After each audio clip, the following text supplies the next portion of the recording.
Okay, again, thanks for joining me tonight. Welcome, Lydia. Hopefully you can hear me fine as well. Okay, so tonight we are going to discuss consumer behavior. Okay?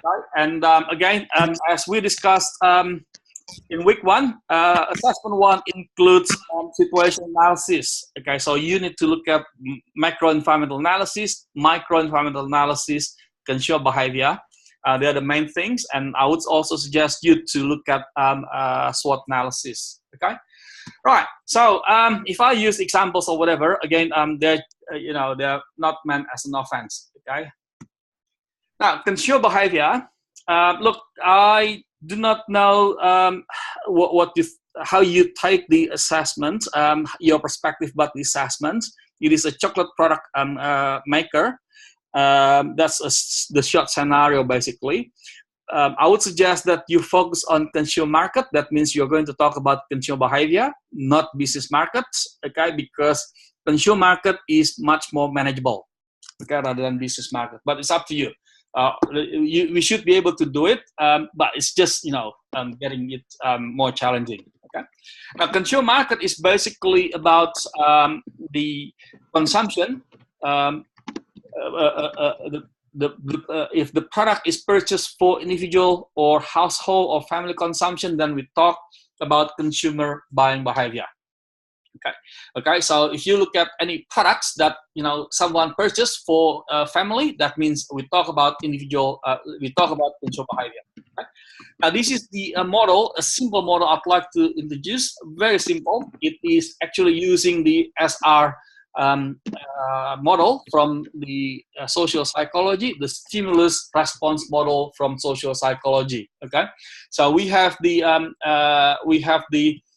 environment, okay, that affect everybody, including us. Okay, and based on that, we are going to give certain response. Okay, now if you look at that, right, this is interesting. You may recall these are basically the ones that we've been discussing in the previous modules. Okay, so as a consumer, we'll be affected by a marketing stimuli, which is basically the marketing mix variables, product, price, promotion. Okay, so if we push our trolley in the supermarket, for instance, at Woolies and Coles, and we find a product, that means the marketing mix variable affects us, affects our decision making. Okay, and if you look at that, hopefully that reminds you that actually our consumers, including us, are also affected by major environmental forces, okay, economic, technological, social, cultural. Okay, you may recall that back in 2008, 2009, during the global financial crisis, consumers at that time delayed or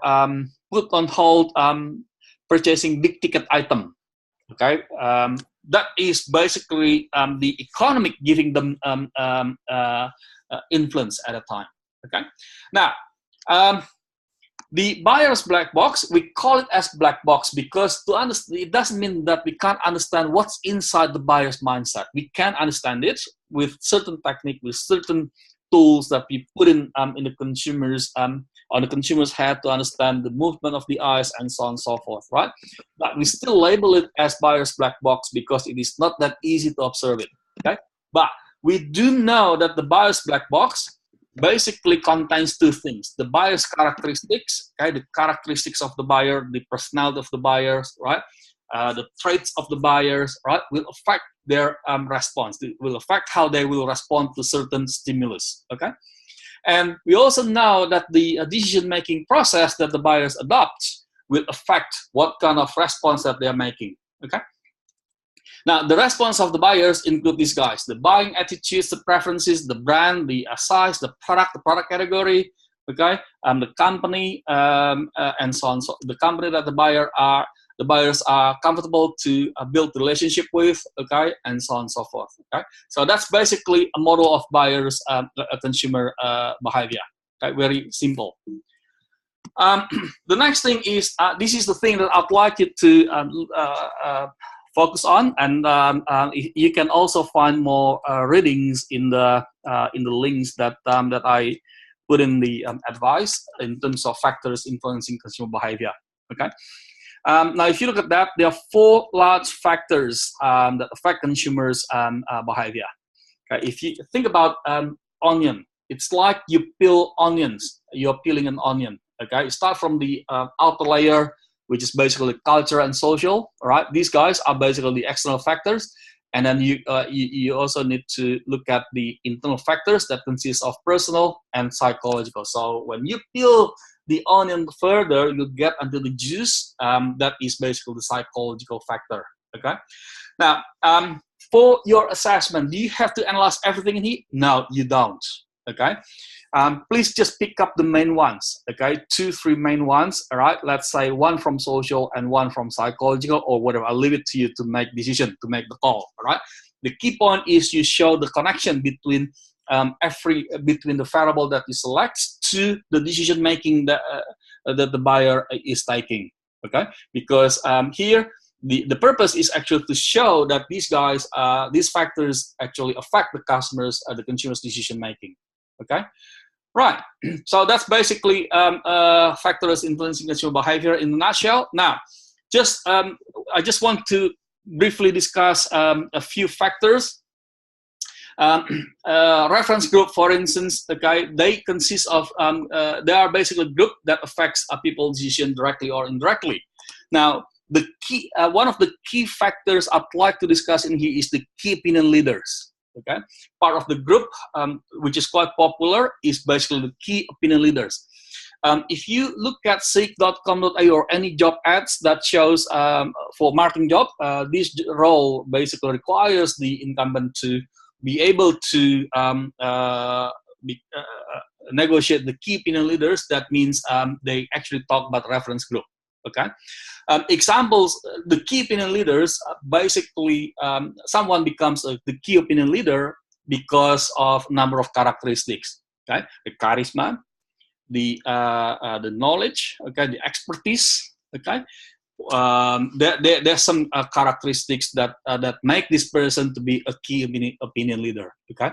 In business, if you look at pharmaceutical or medical device category, you'll be working with the key opinion leaders like doctors, surgeons, or GP, all right, or pharmacists, for instance. They're the key opinion leaders. Okay, these guys will affect the consumer's decision making directly or indirectly.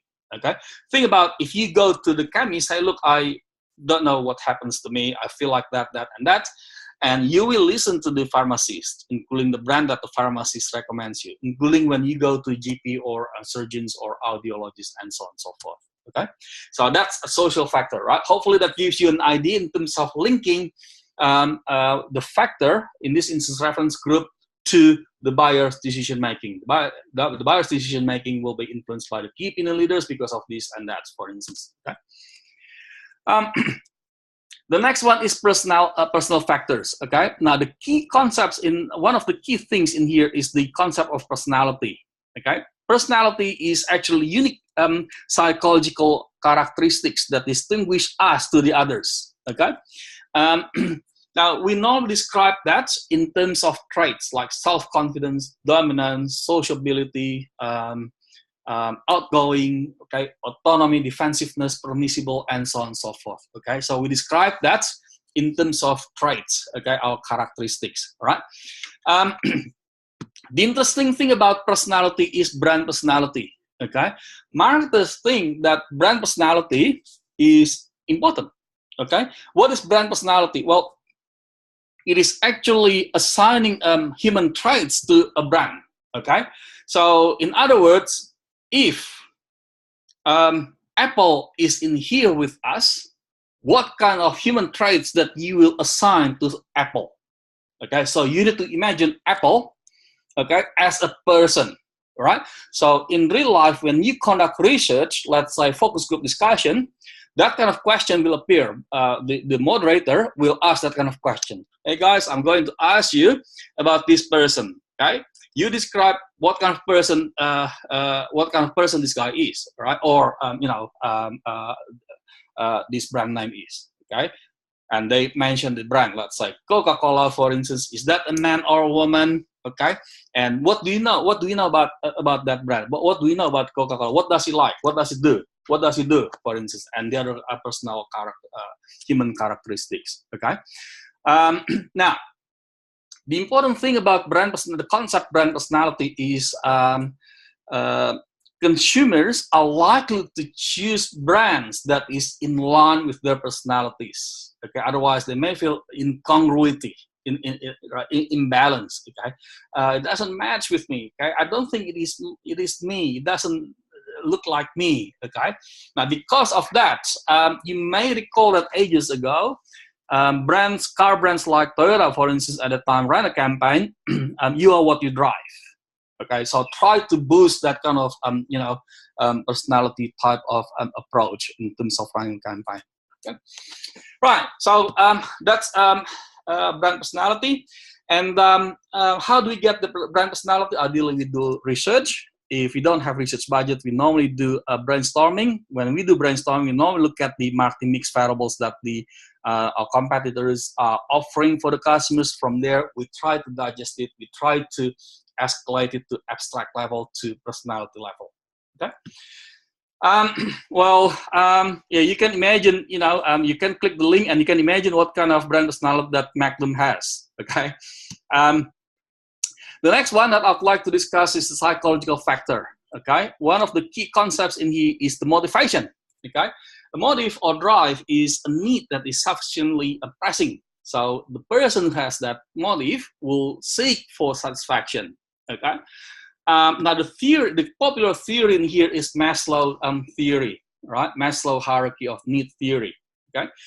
Maslow suggests that people will fulfill their need from the physiological first, and then they escalate it to the next level, escalate to the next level, next level, and next level. Okay. The physiological need here includes hunger and thirst, which is basic. That is quite basic. Okay. And safety needs, that includes security and protection, such as shelter, for instance, and sense of safety feeling. Okay. And social needs includes the sense of belonging. You belong to this group, you belong to this club, for instance. Esteem need, okay, basically about the status. Okay, so we also need to understand that our customers have that kind of status feeling. And last one, self-actualization need, which is basically, yes, I've achieved the other things. What else do I want? Okay, right. So that's basically Maslow's hierarchy of hierarchy needs. Okay. Now we discussed this briefly in the orientation, Mount Franklin's and Blink H2O. Okay. If you look at Mount Franklin's, for instance, looking at that, we agree that it's basically the physiological needs. When people buy Mount Franklin's, yes, it is because they are thirsty. Okay. What about Blink H2O, which is retail at $25 US or to $75 US? What do you think, guys, the need that this brand will satisfy, or customers need related to this brand? Is it the status? Status, right? Fair enough. Okay. Status, is that all? But there's also physiological, I can't say it, physiological needs. Fair enough, fair enough. Okay, so for that kind of brand, from our perspective, it may be status. But from these guys, from this target group perspective, well, this is my drink. When I'm thirsty, that's my drink. That's the drink I want to buy. That's the drink that I want. Okay, so it's very fair if you say that that brand with $25 US, for 600 milliliters of water, will be around status and also thirst, physiological needs. Okay, right, good one. Okay, you can also think about BMW sport car, for instance. What kind of need that drives the person, right? If you look at Maslow's hierarchy of need, okay, it's not about moving people from A to B. Okay, if it is just moving from A to B, people from A to B, why does it have to be BMW sport car? Okay, it's something else. Okay, it's something else. Yeah. Right. So hopefully that gives you an idea in terms of Maslow's hierarchy of needs. Okay. And then psychological factor also includes learning. From learning theory's perspective, human behaviorists learns. So we learn the behavior that starts with the drives, stimulus, cues, responses, and reinforcements. Okay? Belief and attitude. Here we say that belief is the core or primary belief and attitude are not easy to change, but the secondary belief and attitude are basically something that we can influence. Okay, so if you look at common belief, people universally people say, yep, we need to work to earn something so we can make a living. Okay, now you can't change that. It's hard to change that. Okay, but we can influence the secondary belief. Okay, yes, you need to work, but you can work in a smart way. Therefore, the guys at Apple, for instance, offer gadgets to make life easier to work. For instance, you can communicate with people easily with the gadgets. Okay, right. So that's psychological factor. Okay, now the more we know about the consumer, the better, because we can design our strategy meeting their behavior. Okay. So that's the one that we just discussed before. Okay, I'm not going to discuss that here. The second thing that I'd like to, so we have discussed the model of consumer behavior. The second one is the factors. Okay, the third one is the buyer decision process. Okay, so for your assessment, please focus on the factors affecting consumer behavior. This one here is something that we also need to look at to help you understanding the customers, the consumer behavior. Okay. People say consumer behavior has 5 stages. The first stage is need recognition and awareness. This is where people, the consumers are aware of the gap. The gap between what? The gap between the desired state and the actual stage. Okay, there's a gap in here. Okay, between what they want and what they achieve now. Okay, now that can be driven by 2 things: external. Okay, like the marketing stimulus or the other customers, friends, and so on and so forth, right? So that's external. That there are external factors that make the consumers aware of the gap. Okay. The other one is internal, their own personal drive. Okay, personal drive of the customers, either hungry or thirsty. Okay. Now that is need recognition. Okay. The second stage is actually what we call as information search. In the case of information search, the customers are looking for information. They do research in here, right? In quote unquote, they do research, in quote unquote. Okay, they find information. Okay? The things that I'd like to highlight in terms of research is the sources of information. Okay? There are 4 sources of information, but the 2 major ones I'd like to discuss are basically commercial information. Okay, commercial information are basically information that is published by the marketing organization. Okay, that includes the website, advertising campaign, and so on and so forth.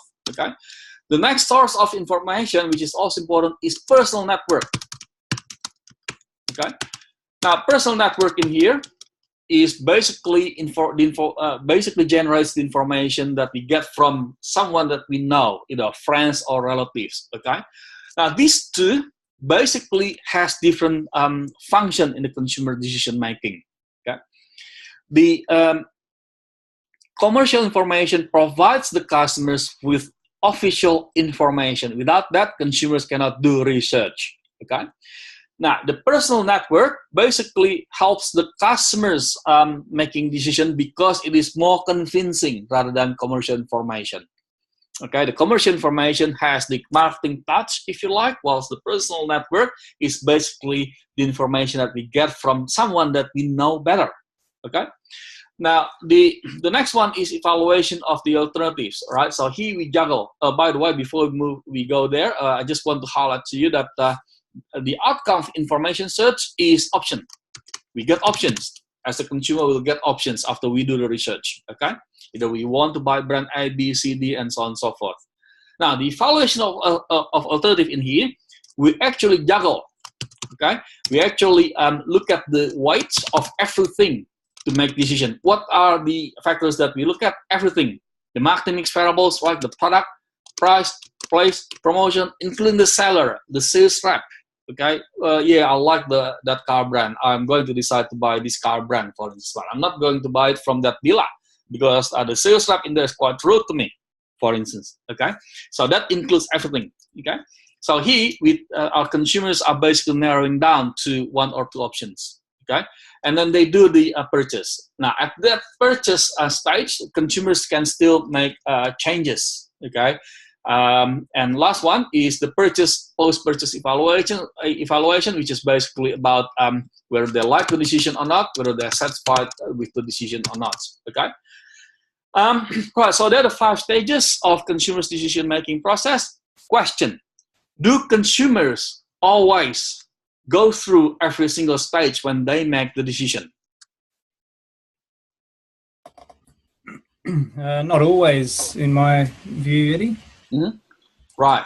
Not always. And that is leveraging some of the resources you put on as well, just some research there.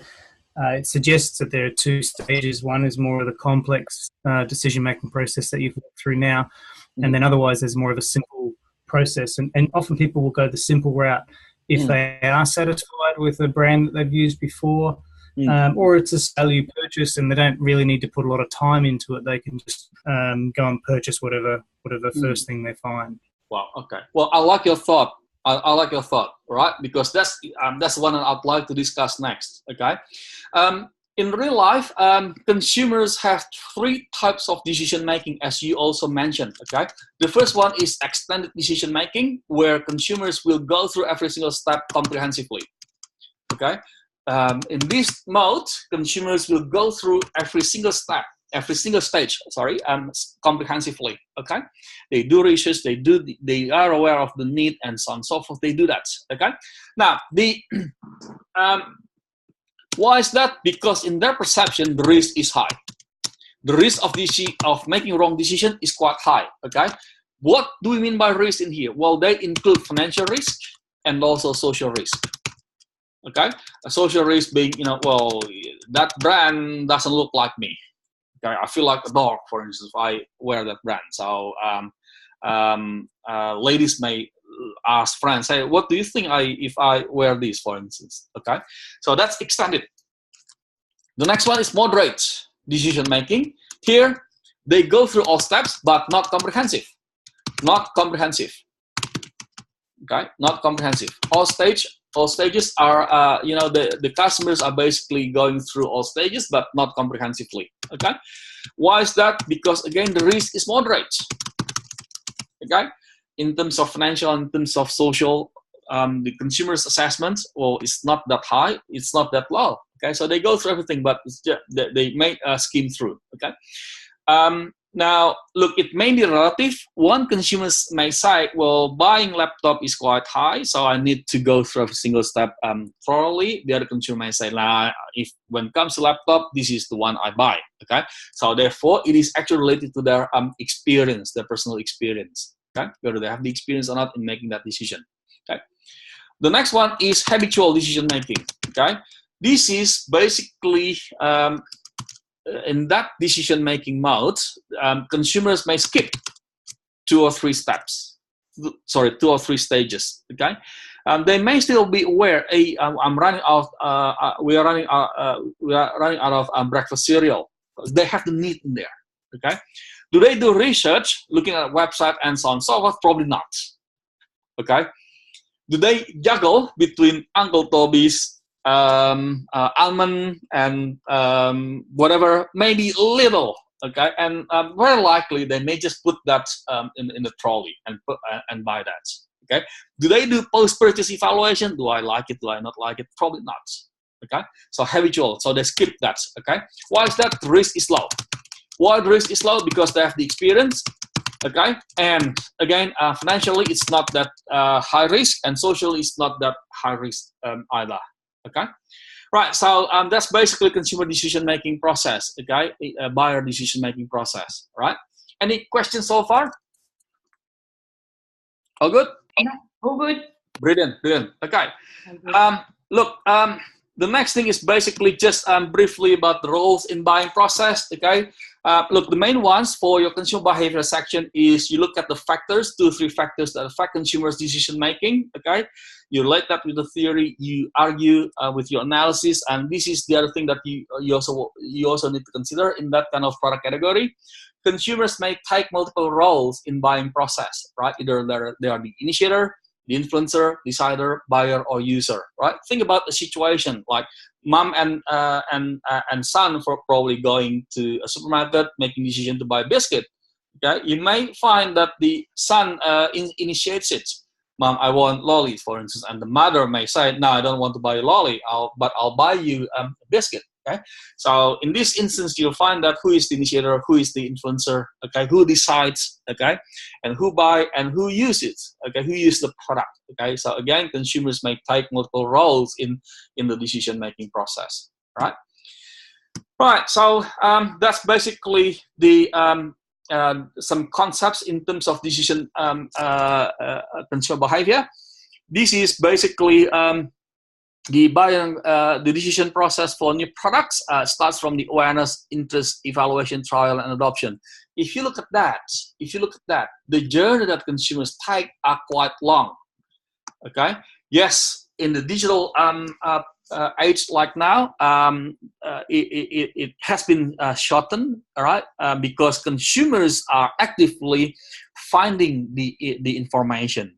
Okay, so they're active in terms of researching. Okay, so it is shortened. But if you look at that, okay, for products that are not under, primary need, consumers, may be the quite, a long journey for consumers, starting from creating the awareness right through the adoption. Okay, therefore, some product categories like fast-moving consumer goods may run sampling activity to induce the trial of the consumers directly. By then, they also shortcut the awareness, interest, evaluation. Hey, look, I know that if you purchase it, you may find it, more hurdle for you. Therefore, I'm giving it for you for free now. Hopefully, you like it and you're going to adopt it as in your regular purchase, grocery purchase. Okay. In the case of car, for instance, car category, they may offer test drive, for instance. Yeah, you've seen our advertising campaign, okay? You've seen our competitors' advertising campaign, so we have created the awareness, okay? Why don't you come? Okay, why don't you come, okay, and have a try, okay? You have nothing to lose, okay? Just spend more time with us, and now you drive the car, okay? So there are some marketers are aware that it is a long journey to bring the consumers, to nurture the consumers from the awareness right through the adoption. Therefore, they do a number of marketing activities to try to shortcut this process. Okay, now this one is another thing in terms of adopting new products. Okay, those who are analyzing new product later on, you can also think about this. There are 5 elements that the consumers are considering. The first one is why they adopt certain new product or not. These 5 factors basically affect the consumer's decision making, whether they adopt new product or not. The first one is relative advantage. Okay, it is actually about the benefit, whether they can get a better benefit or not with the new innovation or new product that has been offered. The second one is compatibility, in terms of compatible to the customer's lifestyle, customer's value. Okay, that's compatibility. The next one is, you can look at Google Glasses, for instance, which was launched for a trial version in the UK. Some people may say, well, I look like weird wearing the Google Glasses. Okay, so that is actually, reducing the likelihood for consumers to adopt it. Okay? The next one is the complexity, which is basically about whether consumers can understand the innovation easily or not. If it is hard for them to understand it, then it's hard for consumers to adopt it. The feasibility is actually trial at smaller scale. Okay, so consumer goods would be easy for them to try a small scale. Okay, if they purchase lolly, for instance, it's not going to be generate higher level of regret. Okay, but cars and the others, you need to think about a different way for the feasibility. The next one is communicability, which is basically about whether the results of using the new innovation or new product is easy to observe or not. Okay, some products may find it hard to communicate the benefits. If you think about vitamin and dietary supplement, for instance, okay, what does it mean? Yes, I take vitamin C. What does it mean? Does it mean I can live 10 years longer, or does it mean I can live until 100 years of age? Does it mean I can jump from one building to another building like Superman? Okay. So yeah, some product categories may find it harder to communicate. Okay, that will affect the likelihood of the customers to adopt the new innovation or not. Okay, right. So that's basically about the rate of adoption. The next one is the adoption of innovation. Now there are 5 categories of innovativeness. Alfred M. Rogers, an American sociologist, back in the 1960s, did the research in rural America, actually to find out the how the farmers adopt innovation, and he got these 5 classifications of innovativeness. And until now, it is that theory is still used, and marketers also get the benefit of the adoption of innovation. The first group is basically what we call as the innovators. They are passionate about the innovation. Okay, in fact, they may help the company to invest in innovation by buying at trial rates, actually, which is normally more expensive. Okay, the next one is early adopters. The early adopters basically adopt it, and they have the charisma to influence the others. They may do product review.